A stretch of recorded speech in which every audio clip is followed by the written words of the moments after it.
So see, in previous class we discussed about that how midbrain reticular formation help in sleep or awakeness. We studied there is a connection between midbrain reticular formation and that lamina. So what is happening that in case of awake, what is happening? There is a neuronal firing, right? And from there is another neuron which fire on the cortical area, right? And so there is awake. अब क्या होता है, fire करते करते ये थक जाते हैं न्यूरॉन, और जब थक जाते हैं तो मिड ब्रेन रेटिकुलर फॉर्मेशन का जो न्यूरॉन है वो फायरिंग नहीं करता। इसके वजह से थैलेमिक न्यूरॉन जो है वो फायरिंग बंद कर देता है, जिसके वजह से कॉर्टिकल न्यूरॉन अपना एक्टिविटी शट डाउन कर देता है। और कॉर्टिकल न्यूरॉन का एक्टिविटी शट डाउन करना जो है वो स्लिप को इंड्यूस करना कहलाएगा और स्लिप फेज में जाना कहलाएगा, राइट? अब see here, physiologically see here, जो फिजियोलॉजिकल एक्टिविटी है वो एक है यहाँ अवेक, अवेक, और दूसरा जो फिजियोलॉजिकल एक्टिविटी है दैट इज स्लीप, राइट? अब तुम जनरल टर्म में जानते हो अवेक का मतलब जो है आदमी चल रहा है आते। अवेक को 3 कैटेगरी में रखा गया है, कुछ किताब में 2 कैटेगरी में रखा हुआ है, कुछ किताब में 3 कैटेगरी में रखा गया है अवेक को। तो सी 3 कैटेगरी क्या क्या है? पहला जो कैटेगरी है that is called alert wakefulness, alert wakefulness. First category जो है वो अलर्ट वेकफुलनेस कहलाता है। इसमें जो है अवेक हो और आई जो है वो ऑलरेडी ओपन है, फिजिकल एक्टिविटी जो है वो हो रहा है, राइट? दैट इज अलर्ट अवेकनेस उसको कहा जाता है। और यहाँ जो ईजी होता है ना, ईजी वो बीटा रिदम शो करता है। बीटा बताया था तुम लोग को, याद करो, beta alpha beta gamma delta theta. Beta waves का फ्रीक्वेंसी कितना 14 से 20 दिखाया था, 14 से 50 हर्ट्ज तक जो है बीटा वेव, 14 से 30 कहा जाता है, किसी किताब में 14 से 20 लिखा होगा, दैट इज 14 to 20 हर्ट्ज हमने जो लिखाया है, दैट बीटा वेव फ्रीक्वेंसी यहाँ मिलता है अवेक के केस में। ये अवेक में तुम्हारे अलर्ट अवेक। और यहाँ पर अगर तुम ईईजी देखोगे तो EEG that is desynchronize with high frequency. इससे क्या मतलब हुआ? डिसिंक्रोनाइज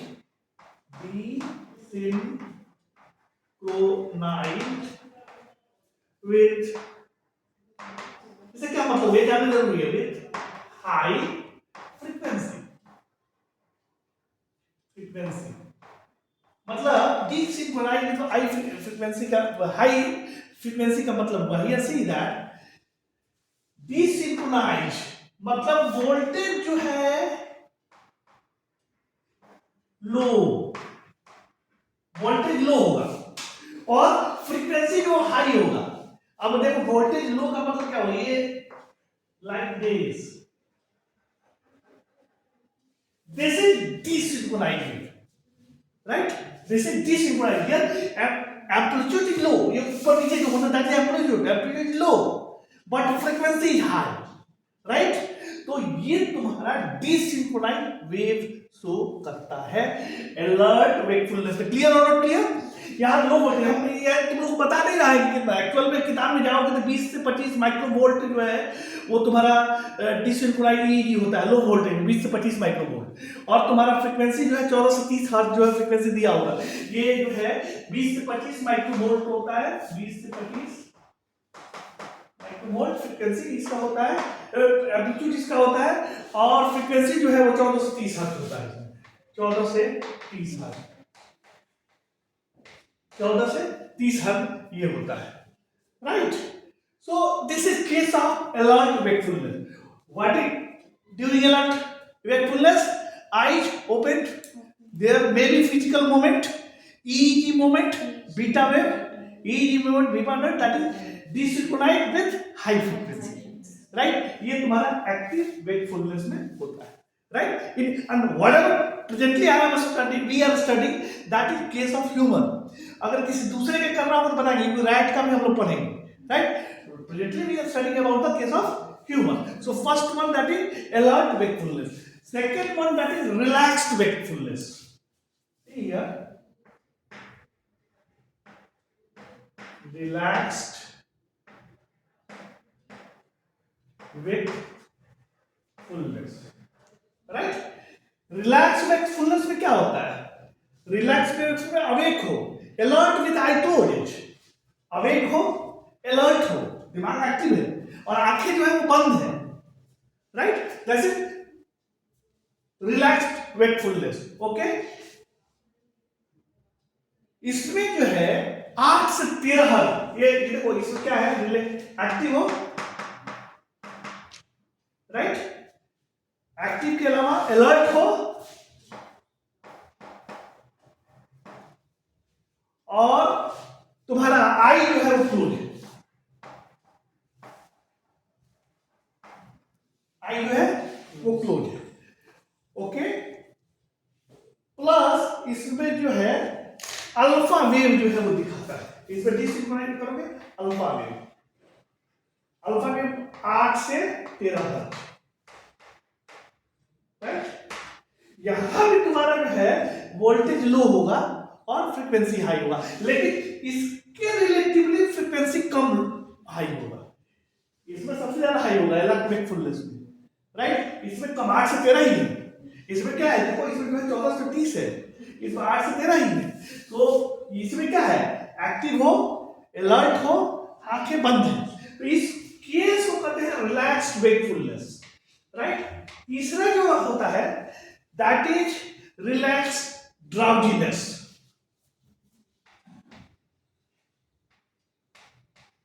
relaxed drowsiness, relaxed drowsiness. Relaxed drowsiness में होता क्या है कि टायर्ड, बोर्ड, हेड में droops, lapses in attention, sleep but not sleep. मतलब लगेगा कि सोने जैसा है लेकिन सोए नहीं हो, थके हुए हो, टायर्ड हो, राइट? फटीग है तुम्हारा ये, राइट?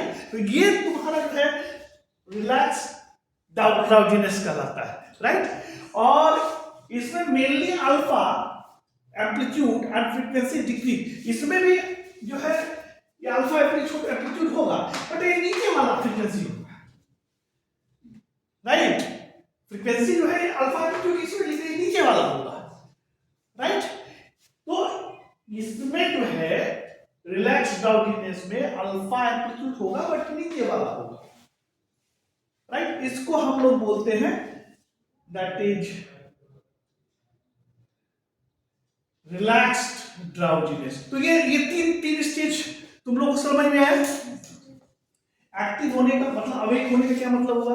अवेक होने का मतलब ये वो आंखें खुले होंगे, तुम्हारा ब्रेन का जो है कॉर्टिकल एरिया एक्टिव हो, राइट? कॉर्टिकल एरिया एक्टिव हो, दैट इज मीन. क्यों एक्टिव होगा? क्योंकि तुम्हारा मिड ब्रेन रेटिकुलर फॉर्मेशन से न्यूरॉन फायरिंग करता है थैलेमिक एरिया में, और थैलेमिक एरिया से न्यूरॉन फायर करता है क्या? कॉर्टिकल एरिया में. इसीलिए कॉर्टिकल एरिया का न्यूरॉन जो है एक्टिव होता है, राइट? यह अवेक के केस में होता है जब काम करते करते जो है थक जाता है, और भी मैकेनिज्म है जो अभी इस स्टेज में नहीं पढ़ना. तो मिड ब्रेन रेटिकुलर फॉर्मेशन क्या होता है कि वो शट डाउन होता है, जिसकी वजह से थैलेमिक न्यूरॉन शट डाउन होता है और जिसकी वजह से तुम्हारा कॉर्टिकल न्यूरॉन शट डाउन होता है. ये देखो ये सिंपल सा उस दिन में तो लोग बताया था, ये स्ट्रक्चर याद होगा, दैट इज सिंपल सा. ये स्ट्रक्चर याद करो, this is reticular formation area with thalamic neuron. What is happening here? Mid brain reticular formation यहां एक्टिव कर रहा है और यहां से फायरिंग यहां कर रहा है. Get it? What I am saying that mid brain reticular neuron से न्यूरॉन का फायरिंग यहां होता है थैलेमिक एरिया में, राइट? उसके बाद यहां भी 1000 मोर देन मतलब मिलियंस ऑफ न्यूरॉन्स होंगे, राइट? वो न्यूरॉन्स से कहां फायर करते हैं? यहां कॉर्टिकल बाहर वाले एरिया में, और बाहर वाले कॉर्टिकल न्यूरॉन का फायरिंग होना ही जो है तुम्हारा अवेकनिंग करवाता है, राइट? किसी वजह से जो है अगर ये फायरिंग ना हो जो 1 बजे बताया कि काम करते करते थक गया न्यूरॉन तो रुक जाता है, शट डाउन होता है, और भी मैकेनिज्म है। तो किसी वजह से ये फायर ना हो तो यहाँ फायरिंग नहीं होगा न्यूरोट्रांसमीटर रिलीज, तो ये न्यूरोट्रांसमीटर यहाँ भी रिलीज नहीं होगा, और इसकी वजह से यहाँ जो न्यूरॉन है वो भी फायर नहीं करेगा और व्यक्ति जो स्लीप में चला जाता है। एक बड़ा इंपॉर्टेंट कंडीशन होता है, समटाइम व्हाट हैपेंड दैट, जैसे कोमा के केस में क्या होता है हम लोग नहीं जानते, किसी वजह से ये कनेक्शन टूट गया या यहाँ कनेक्शन टूट गया, what will happen that, connection जब टूट गया तो वो क्या रहेगा, वो इस कॉर्टिकल न्यूरॉन को एक्टिव नहीं कर पा रहा है, और जब कॉर्टिकल न्यूरॉन को एक्टिव नहीं कर पाएगा तो वो क्या रहेगा, स्लीप में ही रहेगा पेशेंट या व्यक्ति।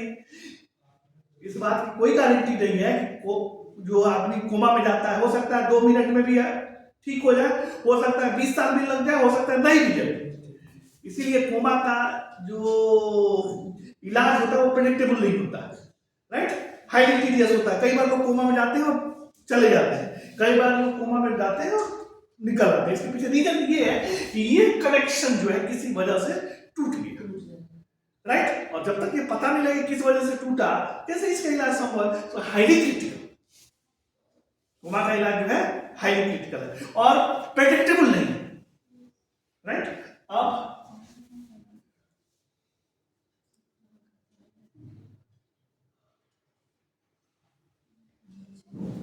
अब स्लीप पर बात करें, देखो ह्यूमन के केस में स्लीप क्या है। स्लीप ये तो तुम लोगों को फिजियोलॉजिकल अवेक बता दिया हमने, और now we are going to study about sleep.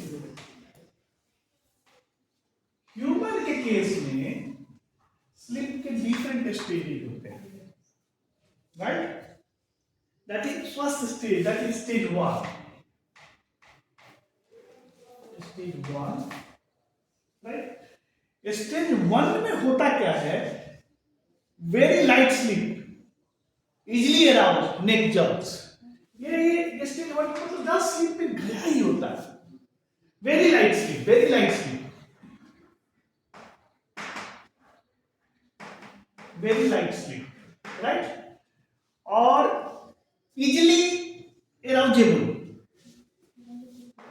आसानी से हल्का सा कोई बात किया तो खड़ाक जग गया, राइट, तो उसको easily arousable with neck jerk, right, हल्का सा गर्दन पर जर्क दे दिया तब भी जो है वो इजिली अराउज हो जाता है।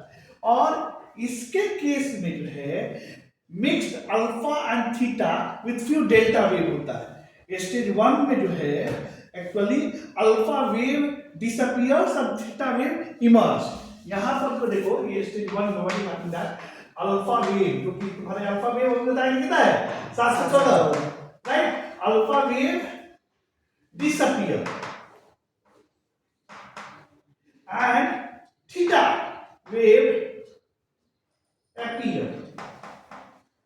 मतलब देखो अल्फा और थीटा दोनों वेव मिलता है, लेकिन अल्फा जो है वो डिसअपीयर हो रहा होता है, थीटा जो है अपीयर हो रहा होता है, राइट। और थीटा कितना फ्रीक्वेंसी होता है जो बताए थे 407, तो okay, alpha wave disappear, theta wave appear. तो ये जो है तुम्हारा स्टेज 1 कहलाता है, ओके। स्टेज 1 में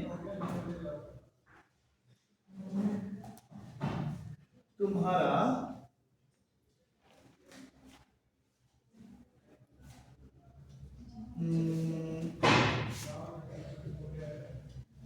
थिंकिंग अबाउट रूटीन इवेंट, मान लो स्टेज 1 में थिंकिंग अबाउट मोडेल, मतलब थिंकिंग अबाउट डेली एक्टिविटी, आराम से आंख बंद किए हुए हो, सोच रहे हो कि आज दिन में क्या क्या किया, राइट, क्या क्या किया सोच रहे हो, पूरा ठीक से नहीं जा रहा, लेकिन तुम्हारा ब्रेन का एक्टिविटी है बट बहुत स्लो है, मतलब that is stage 1 sleep, right. Stage 1 sleep में हल्का से कोई बोलेगा ना जग जाओ, that is stage 1 sleep human के केस में। दूसरा जो है that is stage 2 sleep, stage 2 sleep that is light sleep but less rapidly aroused. देखो स्टेज 1 हुआ स्लीप का, ये स्टेज 2, स्टेज 2 देखो इसमें जो है स्टेज 2 में this is light sleep but less readily arouse, थोड़ा सा एराउजल में, मतलब स्टेज 1 में क्या था, हल्का सा टच किया जग गया, लेकिन स्टेज 2 में थोड़ा ज्यादा एफर्ट करना पड़ेगा। सो स्टेज 2 जो है इसके अपेक्षा थोड़ा सा जो है वो ज्यादा है, राइट। और तुम्हारा स्टेज 1 का जो साइकिल जो है वो लेस देन 10 मिनट्स होता है। देखो ये साइकिल होता है, ये स्टेज 1 का ये साइकिल जो है लेस, मतलब 10 मिनट के अराउंड मानो ना, लेस देन 10 मिनट्स। स्टेज 1 में लेस देन 10 मिनट के अराउंड मानो। और स्टेज 2 का जो साइकिल होता है, स्टेज 2 वो लगभग 20 मिनट होता है। स्टेज 2 का साइकिल जो है लगभग 20 मिनट होता है। अभी साइकिल पढ़ाऊंगा तो उसको बताऊंगा। स्टेज 2 में लगभग जो है वो 20 मिनट के साइकिल होता है, राइट। और स्टेज 2 में slow blast of brain activity called के कॉम्प्लेक्सेस एंड स्लीप स्पिंडल, ये बहुत सवाल पूछता है। यहां जो है स्लीप स्पिंडल एंड के कॉम्प्लेक्सेस देखे जाते कहां, ईजी में। अब स्लिप स्पिंडल एंड के कॉम्प्लेक्सेस थोड़ा सा पढ़ना, तुमको नेक्स्ट क्लास में बताएंगे भी हम। Mix sleep spindle and some K complexes, important है, ये सवाल खुद पूछता है। स्लिप स्पिंडल और के कॉम्प्लेक्स किस स्टेज में पाया जाता है, स्टेज 2 में, राइट। स्लिप स्पिंडल में ये मतलब लाइक दिस, राइट। और के कॉम्प्लेक्सेस में क्या, स्ट्रक्चर लाइक की, राइट। अचानक से आपको क्या, सो इसके विषय में हम बताएंगे बाद में, right. At this junction you must remember that stage 2 में स्लीप स्पिंडल और के कॉम्प्लेक्सेस ओकेजनली देखे जाते हैं, राइट। इसका टाइमिंग जो है वो 20 मिनट होता है, ओके। एंड स्टेज 2 में जो है हिप्नोगोगिक हैलुसिनेशन, क्या मतलब होगा, ये भी कभी पूछता है। हिप्नोगोगिक हैलुसिनेशन,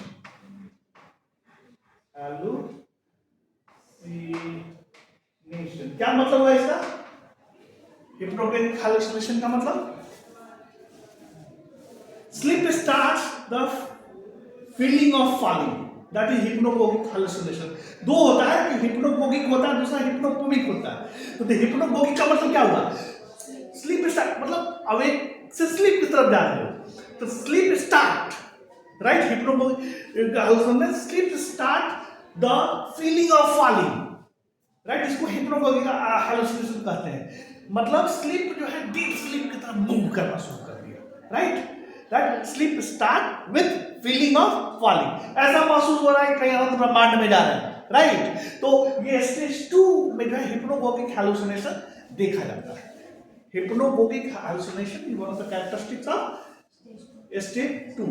एंड जो उसके बाद there is another stage that is, यहां ऐसे लिखते हैं स्टेज 3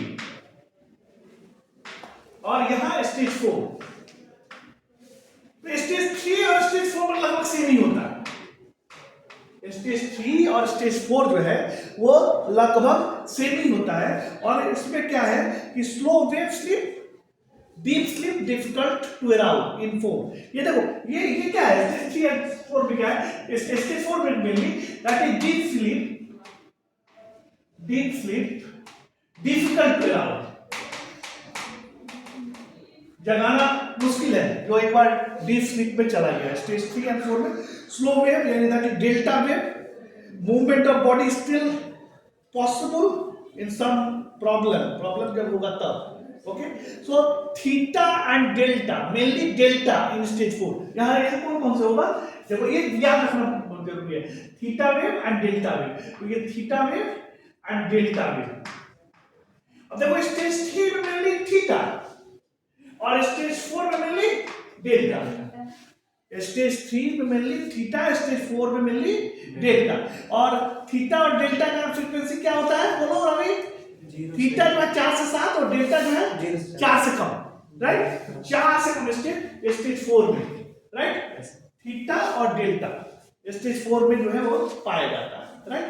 तो ये तुम्हारा ये डिफरेंट स्टेजेस ऑफ स्लीपिंग है, stage 1, stage 2, stage 3, stage 3, stage 4। और मजे की बात ये है जानो कि आजकल न्यू नोमेनक्लेचर के हिसाब से जो वेट को जो है डब्ल्यू दिखाता है, वेट को डब्ल्यू कहता है, राइट। और स्टेज वेकफुलनेस और स्टेज N1 और stage 2 that is light sleep. यहां जो आप देखो स्लीप को भी न्यू मॉडल के हिसाब से N1, N2, N3 तीन स्टेज में बांटा गया, यानी ये स्टेज 1 वाला, ये स्टेज 2 वाला और स्टेज 3 और 4 वाला ह्यूमन के केस, राइट। ह्यूमन के केस में स्टेज 1 वाला, स्टेज 2 वाला, स्टेज 3, स्टेज 4 वाला। और देखो इसका साइकिल जो है ना, एक स्लीप साइकिल जो है वो लगभग तुम्हारा जो है 90 से 110 स्लीप साइकिल पर समझ लो। अच्छा ये कभी इसमें बाकी रह गया,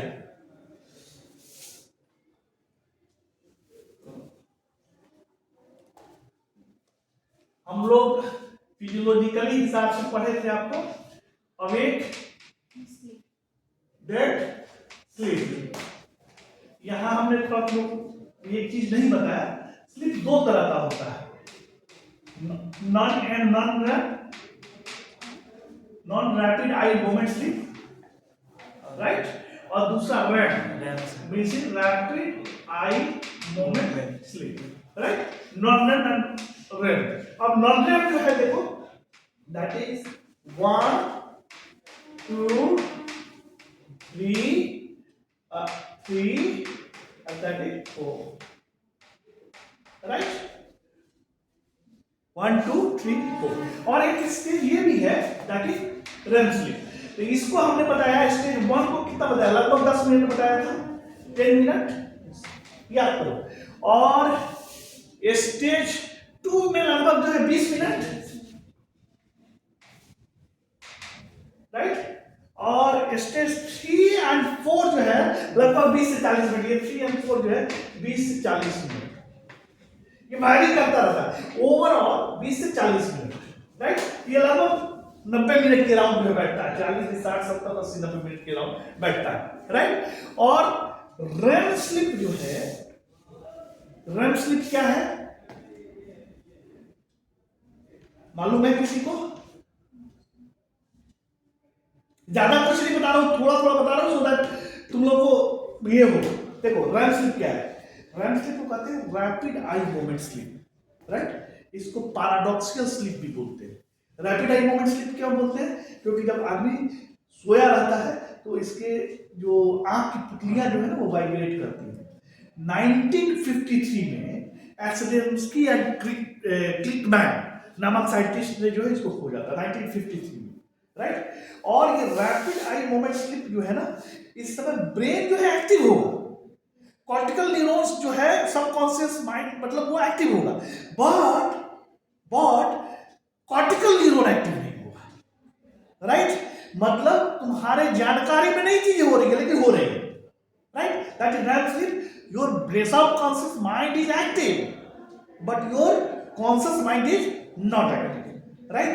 वो तो इसीलिए कई बार ये कहा जाता है कि REM स्लीप को ड्रीम स्लीप भी कहा जाता है, क्योंकि लोगों का ये मानना था, हालांकि इसका अभी तक प्रूफ नहीं हुआ है कि जो है REM स्लीप में ही जो है वो ड्रीम आता है, सपना आता है, बट ये अभी एस्टेब्लिश किया जाना बाकी है, right.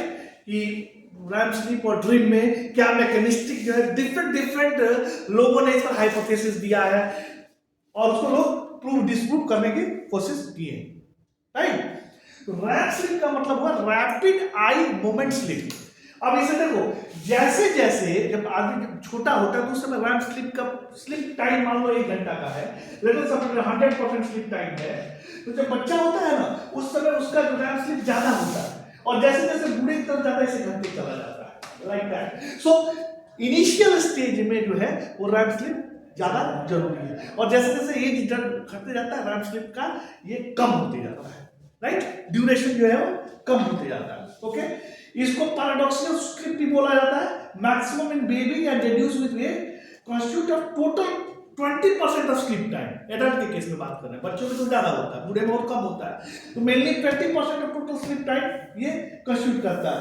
In human the EEG during REM sleep refers to a low voltage mixed frequency pattern similar to state 1 of non-REM sleep. Various theory and function of the sleep REM sleep has been proposed. तो इस पर हमें कुछ चर्चा नहीं करना है। अच्छा, रैम स्लिप का लगभग टाइमिंग कितना होता है? रैम स्लिप में कौन सा वेव होता है? REM sleep see here in during REM sleep there is beta wave. Beta wave जो है वो प्रोमिनेंट होता है, right? Beta EEG wave, right? बीजी जो है वो बीटा वेव जो है वो प्रोमिनेंट होता है रैम स्लिप में, राइट? सो इसको पैराडॉक्सिकल स्लिप कहते हैं। Beta look like awake and alert, right? इतना क्लियर कि नॉट क्लियर? क्लियर और नॉट क्लियर? अब देखो इसको साइकिल के रूप में पढ़ते हैं पूरा। इसको हमने बताया था 10 मिनट 20 मिनट 20 से 40 मिनट। और रैम स्लिप जो है लगभग तुम्हारा इसका टाइमिंग जो है होता है 16 से 20 मिनट के राउंड क्या है, या 16 से रैम स्लिप जो है इसका टाइमिंग होता है लगभग 16 से 20 मिनट के राउंड होता है। लेट मी चेक दैट क्या लिखा है। 10 to after 90 minutes first sleep 10 minutes REM sleep 20-25% में टोटल स्लीप है। तो ये तुम्हारा 16 मिनट से कम ही होगा। REM स्लीप 20 से 25% ऑफ स्लीप टाइम। तो मान लो 100 है तो वही है 20 से कम ही होगा। तो वही मान लो 16 से लेकर और 20 मिनट के राउंड में ये होगा। अब देखो इसको साइक्लिक रूप में पढ़ने की कोशिश करो, समझने की कोशिश करो। लेट अस सपोज दैट सी ये तुम्हारा पूरा स्लीप साइकिल है, राइट? स्लीप साइकिल है, पूरा का पूरा स्लीप साइकिल है। जब पूरा का पूरा, तो ये डिफरेंट स्टेजेस डिफरेंट साइकिल में होता है, एक ही बार में पूरा नहीं होगा। मान लो ये एक साइकिल हो गया, ये 2 साइकिल हो गया, ये 3 साइकिल हो गया, 4 साइकिल हो गया, 5 साइकिल हो गया, राइट? और ये जब साइकिल होगा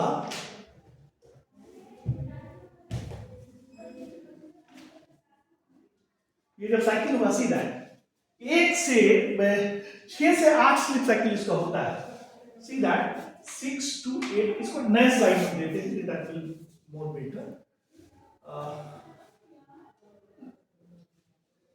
अब ये पर साइकिल सब में क्या होता है, कभी भी स्लिप जो है वो साइकिल में घूमता है। मतलब स्लिप अगर जाएगा ना, मतलब ये पूरा स्लिप एक स्लिप साइकिल है। तो स्टेज 1 आएगा, स्टेज 2 आएगा, स्टेज 3 आएगा, स्टेज 4 आएगा, देन रैम स्लिप आएगा, देन एक आएगा। ऐसा नहीं है कि अपने मन से आएगा stage 1, then stage 2, then stage 3, then stage 4, then stage REM sleep, then stage 1, right? Stage 1 को हमने कितना टाइम बताया? लगभग 10 मिनट बताया था, लगभग 10 से 15 मिनट का। स्टेज 2 का हमने कितना टाइम बताया था? लगभग 20 मिनट, लगभग बोल रहा है ऐसा कुछ है ड्यूरेशन। स्टेज 3 का 4 का मतलब बताया था लगभग 40 मिनट, 20 से 40 या 40 मिनट। यानी ये ओवरऑल जो है यहां से यहां लगभग 90 मिनट के राउंड होता है लगभग। और ये जो रैम स्लिप जो है तुम्हारा 16 से 20 मिनट के राउंड होता है, या 10 से 20 मिनट के राउंड होता है। यानी ये टोटल साइकिल, एक साइकिल जो है पूरा का पूरा एक साइकिल जो है तुम्हारा 90 से 110 मिनट एक साइकिल में होता है। 90 से 110 मिनट, राइट? 90 से 110 मिनट एक साइकिल में होता है। अब समझने की कोशिश करो। मान लो ये स्लीप टाइमिंग है, सपोज दैट स्लीप टाइमिंग है, राइट? तो एक हेल्दी पर्सन में स्लीप टाइमिंग में कम से कम 4 से 6 साइकिल होगा, राइट? 4 से 6 साइकिल होगा। किसी किसी का थोड़ा कम भी हो सकता है, किसी किसी का थोड़ा ज्यादा भी हो सकता है। हेल्दी में लगभग जो है, अब देखो मान लो साइकिल 1 ये हुआ, cycle 1, then this is cycle 2, this is cycle 3, remember, and this is cycle 4, right? अब देखो यहां ये तुम्हारा स्लीप टाइमिंग कितना हुआ? 8 घंटे के राउंड, 6 से 8 घंटा, 6 से 8 घंटा।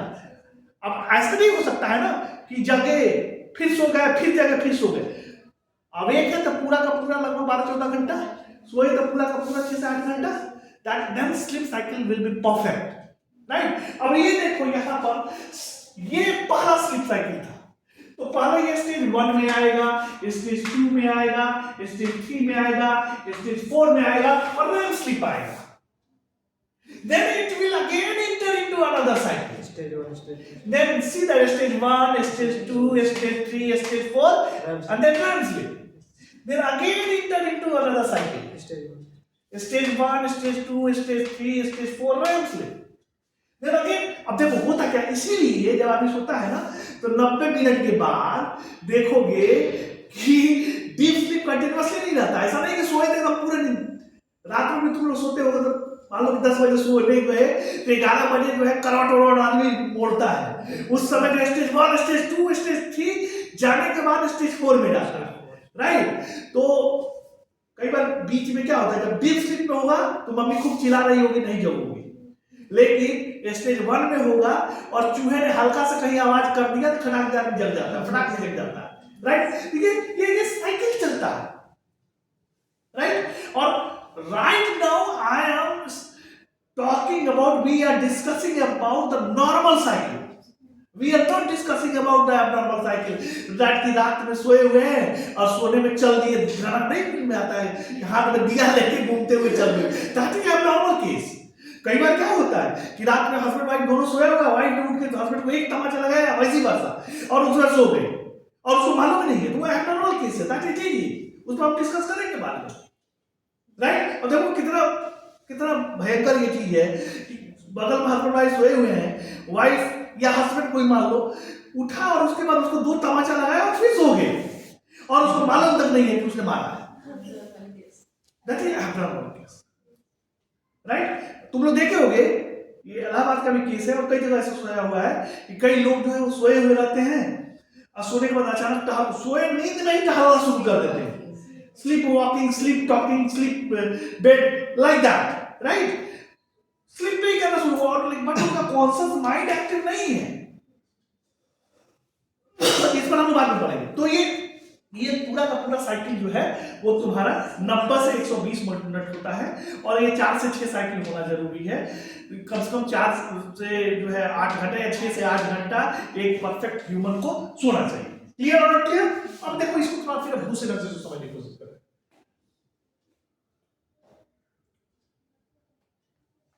एक बात ध्यान रखो, तुमको 3 चीज हम पढ़ाए थे, याद होना चाहिए, ईईजी इलेक्ट्रोइंसेफेलोग्राफ, राइट, ईओजी इलेक्ट्रोओक्लोग्राफ और ईएमजी इलेक्ट्रोमायोग्राफ।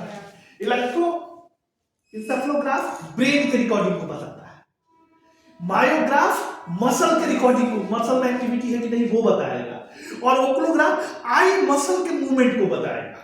इससे बहुत सारी चीजें जो है वो पता लग जाती है, राइट। ईईजी ईओजी एंड अब ये इसको समझने की कोशिश करो, सी दैट एक हम चार्ट बना रहे हैं, this is about EEG electroencephalograph, this is EOG electrooculograph and this is EMG electromyograph।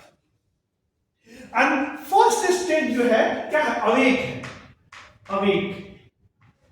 Right, awake active वेक, हम तुम लोग बताए थे ना 3 स्टेज बताए थे, एक्टिव वेक, राइट। और दूसरा जो बताए थे 3 स्टेज में, एक तो अलर्ट वाला वेक बताए थे और दूसरा जो है तुम लोग बताए थे रिलैक्स्ड वेकफुलनेस और रिलैक्स्ड ड्राउजीनेस। तो रिलैक्स्ड वेकफुलनेस और रिलैक्स्ड ड्राउजीनेस जो क्वाइट वेक कहलाता है, राइट, दोनों का कंबाइन कर दो तो क्वाइट वेक कहलाता है। तो ये देखो डिफरेंट स्टेज, कौन से स्टेज हो गए, एक्टिव वेक हो गया, राइट, क्वाइट वेक हो गया, राइट, ओके। अब तुम्हारा स्टेज 1 स्लीप का स्टेज 1,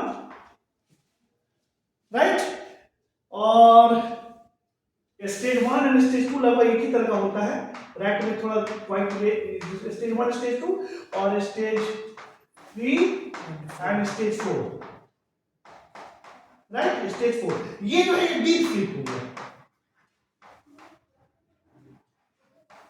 डीप स्लीप हो गया, stage 3 and stage 4 that is deep sleep.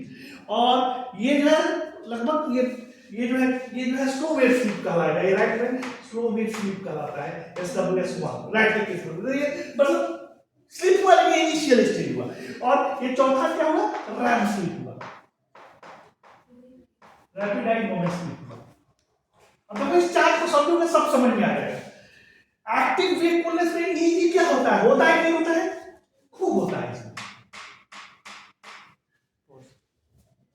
Easy का सिग्नल जो है बहुत फास्ट आता है, राइट, फ्रीक्वेंसी ज्यादा होता है, राइट, ईजी में। अच्छा, तुम्हारा उसमें ईएमजी और ईओजी होता है कि नहीं होता है? ईओजी भी होता है, ईएमजी भी होता है, और ये खूब होता है। खूब इसको ऐसे नहीं लिखते हैं, इसको लिखते हैं डीसिंक्रोनाइज। इसको हम वैसे लिख लेते हैं, इसको वैसे डीसिंक्रोनाइज। रवि डीसिंक्रोनाइज का मतलब क्या हुआ? एम्पलीट्यूड जो है वो कम और frequency high, means the condition like this, right, condition like this. तो एक्टिवेटली ये होता है, दैट इज ईजी का हमने कंडीशन बताया, ये होता है। ईओजी जो है ज्यादा होता है और ईएमबीजी भी ज्यादा होता है, लाइक दिस, राइट। वाइट वेक में क्या होता है, इसमें भी डीसिंक्रोनाइज होता है, बस लेस देन एक्टिव। ये भी डीसिंक्रोनाइज होता है, डीसिंक्रोनाइज but less than activity, right, quite much less than activity। मतलब ईओडी इसका थोड़ा कम होगा, ईएमबी इसका थोड़ा कम, राइट। आई मसल भी होगा, मोमेंट होगा, और तुम्हारा मसल्स का भी मोमेंट होगा, ओके। ये स्लो वेव स्टेज, मतलब स्टेज 1 एंड स्टेज 2 में क्या होगा, see that this is partially partially, ये देखो ये डीसिंक्रोनाइज है, partially synchronize, partially synchronize. Partially synchronize का क्या मतलब हुआ, इसका एम्पलीट्यूड थोड़ा सा बढ़ गया था, राइट, बट फ्रीक्वेंसी जो है वो कम था। मतलब ये जो है लाइक दिस, पार्शियली जो है वो और थोड़ा छोटा हुआ, पार्शियली सिंक्रोनाइज है, मतलब एम्पलीट्यूड जो है थोड़ा बढ़ा, फ्रीक्वेंसी थोड़ा घटा as compare to this, right. और इसमें जो है तुम्हारा ईओजी भी होता है, थोड़ा कम होता है लेकिन, और ईएमजी भी होता है कम, राइट।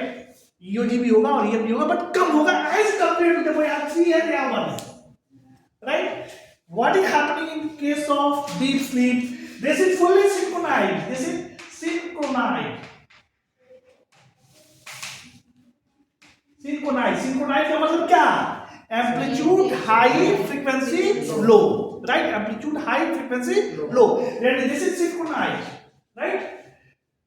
Sleep के केस में this is synchronized. मतलब like this. Getting or not getting? Synchronized. Okay, अब देखो इसमें बड़ा कंफ्यूजन होता है, कभी परीक्षा में आए तो भूलना नहीं, एस से क्या स्लीप, एस से क्या सिंक्रोनाइज, याद रखना, एस से स्लीप, एस से सिंक्रोनाइज। तो इसमें जो है ईजी इसका सिंक्रोनाइज होता है स्लीप के, और ईओजी जो है नहीं हो सकता है, ईएमजी जो है वो नहीं होता है इसमें, राइट, ईएमजी होता ही नहीं, और ईओजी जो है वो नहीं होता है बहुत इसके बराबर, right. What is in case of REM sleep? REM sleep में what होता है?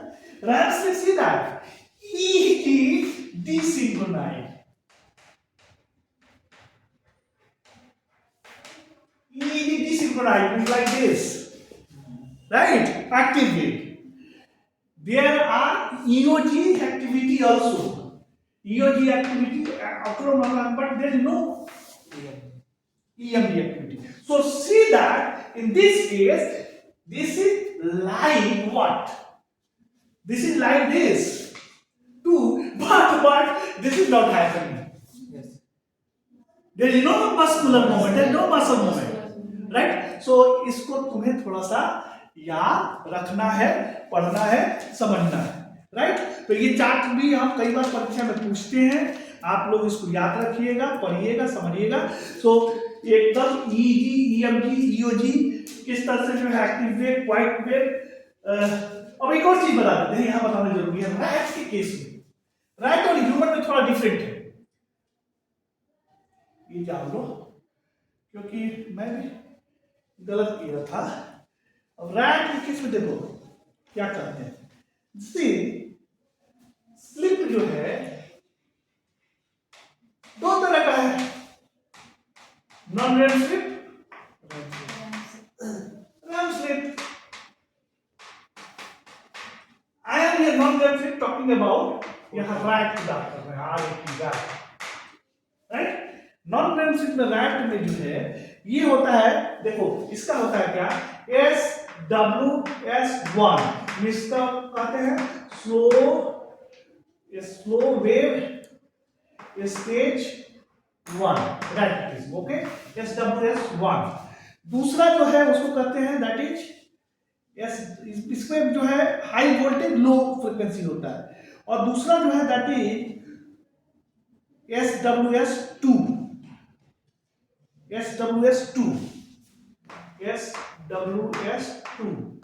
राइट। SWS2 मतलब slow wave sleep stage 2, right, right के केस में। And then what, this is REM sleep, this is REM sleep. जबकि यहां देखो human के केस में क्या है, ह्यूमन के केस में क्या है, stage 1, stage 2, stage 3, stage 4, right, and there is REM sleep, ये ह्यूमन के केस में, राइट। ये रैम स्लीप जो हम यहां दिखा दिया है ऐसे, लेकिन ये यहां दिखाया जाता है, राइट। तो ये stage 1 slow wave stage 1, slow wave stage 2, या 1 2 3 4, राइट, और रैम स्लीप यहां है, राइट। सो ये तुम्हारा होता है तुमको ह्यूमन के केस में। अब देखो आज की जो मोटर एक्टिविटी है, ये N1 कहलाता है, ये N2 कहलाता है, ये जो है N3 कहलाता है, राइट, ये ह्यूमन के केस में। ओके, देखो इसमें जो है तुमको एक चीज और याद रखना है, पता नहीं ये रैट का जो साइकिल साइकिल होता है ना, रैट का, ये देखो इसका स्लीप साइकिल जो है ना 11, रैट ह्यूमन के केस में कितना स्लीप साइकिल है, ह्यूमन के केस में 90 से 120 मिनट एक साइकिल, और रैट के केस में तुम्हारा स्लीप साइकिल जो है लगभग 11 से 12 मिनट होता है, 11 to 12 मिनट रैट के केस में। रैट पढ़ो तो समझो, राइट, साइकिल घूमता है और जल्दी जल्दी रैट जो है स्लीप पे आता है, 11 to 12 मिनट, राइट। एक और बड़ा इंपॉर्टेंट बात है, स्लीप को डिफाइन हमने शुरू में किया, व्हाट इज स्लीप। अगर हमको कोई पूछता है, हम अपने पीएचडी बारे में यही बोल देते, sleep is a most luxurious phenomenon of life. जब तुम सो गए हो तो उसके बाद कोई चिंता ही नहीं है क्या हो रहा है नहीं जा रहा। अगर कहीं कुछ प्रॉब्लम है तो स्लीप प्रॉपर नहीं आएगी। किताबों में ये लिखा होगा, किताब का डिफिनेशन दिया हुआ है, sleep has been defined as a reversible behaviour state of perpetual मतलब continuous disengagement from an unresponsiveness to the environment, right. बिल्ली अपने लाइफ का 75 से 85% लाइफ जो है स्लीप में गुजारती है, इसलिए बिल्ली का जो अटेंटिव पावर जो होता है वो बहुत फास्ट होता है। सांप बिल्ली नहीं काट सकता है, उसका जो रिफ्लेक्स है ना बहुत फास्ट है, राइट। तो इसके पीछे रीजन ये है 80% टाइम बिल्ली जो है अपना स्लीप में गुजार देती है, राइट। अच्छा, भालू जो है वो months continuously sleep during hibernation, भालू सब जो है वो मंथ कई महीना सोता है अपना हाइबरनेशन, इसीलिए कहा जाता है भालू नहीं बनो, राइट। जब ज्यादा सोओगे तो भालू मत बनो, राइट। तो भालू जो है, अच्छा उसके अलावा sleep is defined behaviourally by 4 criteria. पहला, write down, sleep is defined behaviourally by 4 criteria, ये लिखो पहला, first one that is reduced motor activity, reduced motor activity पहला है क्राइटेरिया क्या है स्लीप का, रिड्यूस्ड मोटर एक्टिविटी। तुम्हारा जो मोटर एक्टिविटी है, जैसे देखो हाथ ऐसे कर रहे हैं, स्लीप तो कर सकते हैं क्या, नहीं करते, तो वो घट जाता है, रिड्यूस्ड मोटर एक्टिविटी। दूसरा जो है that decrease response to stimulation, दूसरा criteria decreased response to stimulation. And third one, that is stereotypic posture. In human, for example, lying down with eye closed, stereotypic posture,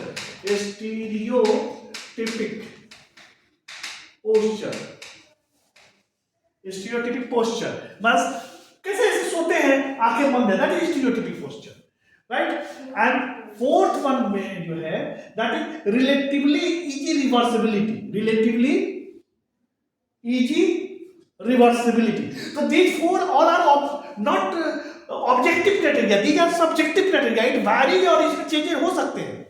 ये सब दिखा रहा हो फिर भी पता लगेगा आदमी स्लिप पे नहीं है, बिकॉज ये तुम्हारा क्या है, subjective criteria, right? So relatively easy reversibility means distinguish it from coma, hibernation and estivation. Coma में, हाइबरनेशन में और एस्टिवेशन में जब जाता है तो उसको जो है जल्दी से जगाया नहीं जा सकता, रिस्पॉन्स जल्दी नहीं करता है. लेकिन स्लीप में कोई जाता है तो उसको एक बार ऐसे ऐसे जगाओ जग जाता है, राइट? तो उसका जो है थोड़ा रिलेटिवली लेस होता है उसका ये. अरे ये चारों क्राइटेरिया ऑब्जेक्टिव है, देन सब्जेक्टिव है. And other objective criteria to measure sleep are EEG, EOG and EMG, जिसके विषय में अभी हमने पढ़ाया, इलेक्ट्रोएन्सेफेलोग्राम, इलेक्ट्रोओकुलोग्राम, इलेक्ट्रोमायोग्राम. उसके आधार पर जो है स्लीप को बताया जाता है, राइट? उसी का आधार. और इसमें देखो ये क्राइटेरिया जो है ना तुम्हारा वायरी नहीं करेगा, रिकॉर्डिंग जो बता दिया वो सत्य है, राइट? अब नेक्स्ट क्लास में देखो अभी तक बहुत सारी चीजें पढ़ानी है, लेकिन तुम लोग का जो है सेमेस्टर फर्स्ट है और हमने बहुत कंसाइज में तुम लोग बताया है, राइट? तो अब जो है नेक्स्ट में जो है स्लीप डिजीज से जो रिलेटेड जो कह रहे थे कि लेकर दिया चला जाता है, उसके रिलेटेड जो है तुम लोगों को पढ़ाएंगे, तुम लोगों को disorder of sleep and wakefulness. अच्छा ये बताओ स्लीप जरूरी क्यों है? Why sleep is necessary? Brain को रेस्ट करने के लिए, ठीक है? तुम क्या सोचती हो? Why sleep is necessary?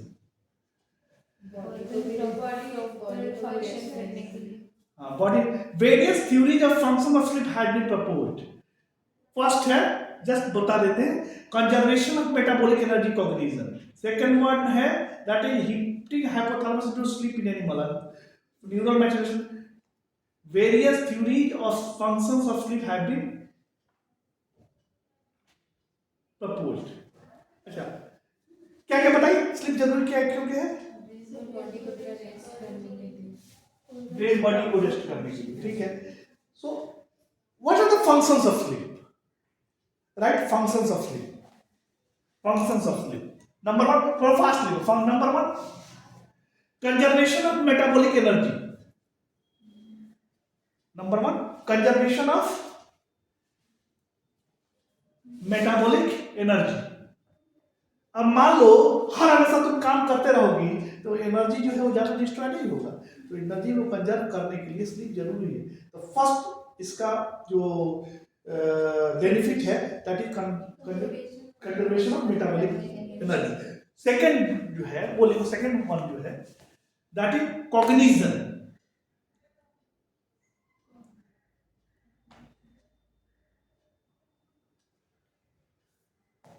Cognition तुम्हारे कॉग्निशन को स्ट्रेंथन करता है. अगर स्लीप डिप्राइव हो जाए ना आदमी तो जो उसका कॉग्निशन जो है वो बेहतर ढंग से फंक्शन नहीं करेगा. अब कॉग्निशन क्या है? तो कॉग्निशन द मेंटल एक्शन और process of acquiring knowledge and understanding through thought, experiences and senses. तो अगर स्लीप डिप्राइव हो गए ना तो कॉग्निशन तुम्हारा बेहतर ढंग से काम नहीं करेगा. इसलिए अगर तुम चाहते हो बेहतर ढंग से सीखना, बेहतर ढंग से परफॉर्म करना, तो स्लीप साइकिल को परफेक्ट रखना है. तीसरा उसका क्या है? थर्मोरेगुलेशन. क्या है? Thermoregulation means body and brain temperature are usually reduced during sleep. ये इंपॉर्टेंट पॉइंट है जानना. जब आदमी स्लीप में जाता है ना तो बॉडी और ब्रेन का टेम्परेचर जो है वो घट जाता है. तो मेजर करोगे, body and brain temperature are usually reduced during sleep. Okay? Hitting hypothalamus induces sleep in animal. अब मान लो खूब काम किए, टेम्परेचर बढ़ गया, और टेम्परेचर बढ़ गया तो टेम्परेचर जो है वो ब्लड ब्रेन बैरियर ब्लड के थ्रू जो है वो हाइपोथैलेमस हो गया, हाइपोथैलेमस सेंस किया टेम्परेचर बढ़ा हुआ है तो तुमको क्या इंड्यूस होगा, स्लीप इंड्यूस होगा, स्लीप इंड्यूस होने से क्या होगा, सोओगे, और सोओगे तो तुम्हारे बॉडी का टेम्परेचर जो है वो नॉर्मल हो जाएगा, राइट। सो ये इसमें भी बॉडी का जो है थर्मो रेगुलेशन में भी हेल्प करता है। And fourth one, neural maturation and mental health. Sleep also help in neural maturation and mental health. अब देखो दूसरा क्लास है, फिर बाद में इसको हम लोग समझने की कोशिश करते हैं। So sleep also help in neural maturation and mental health। तो इस तरह से अब नेक्स्ट क्लास में तुमको हम क्या बताएंगे,